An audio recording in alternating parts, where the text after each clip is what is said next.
Here's another serye ng buhay ko kasama ang aking sarili. So for today's video, so kilabs, wala tayong laing buhaton kundi preparing myself. Actually, this video, I talked this yesterday. But sad to say, wala na ko siya na-edit kay gikapoy jud kayo ko so kilabs, and then lain kayo ang akong lawas gikalintura ko nya napajud ko'y ubo. So kana sa kilabs, nagprepare ko sa akong sarili, nagsudlay-sudlay ko sa akong buhok. And then nagsutong sinina na naglibo ko unsaon ako ang akong buhok. Na ako'y ka-istorya na sa kilabs, and then ako na siyang gitarong kay hiwi manggod ang akong buhok so kilabs ba. So kana nanudlay ta sa ato ang self, may pa smile pa siya. So kana ang ako ang outfit so collabs. Actually, our theme is aesthetically me. So padulong na mi ana sa new terminal so collabs. So grabe pagkainita so collabs.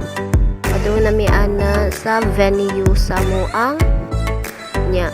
Nindot man tabag motor so collabs. So wala na lang ko nagmotor kay nakasayal manggod ko, so nagasto nato ang 40 pesos.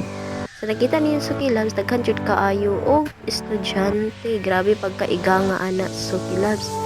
So tanan jud estudyante na may pay kay grabe pagkaiga nga.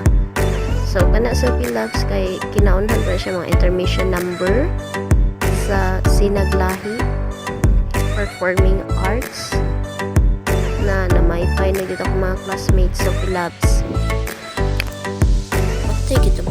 So, kana nga time so kilabs, ang mga first year, mga freshmen, di pa ato sila sa center. Pero wala sila nakakuan sa ang giingon ni Sir Elga. So, nagka-sinamok ang first year. Ang dula ay, unsa man ikamusta ka or ikamusta mo ako? So, nanayaw na sila so kilabs. So, first year, second year, and third year, up to fourth year, di pa adto jud sila sa center so kilabs. Grabe jud nilang pagkiat so kilabs. So, wala na lang ko ni impil ana kay dili ko hilig ana. Pasensya na sa ako sa akong tingog so kilabs kay namagod ko yung ubo, magaw ko.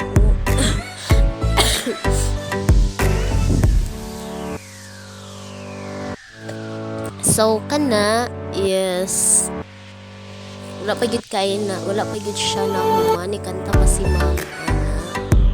O pa gid siya na human, gutom na jud kaayo mo na naglabad ako ulo ka hapon. So dili pud magpahuli ang mga instructors sa GG class.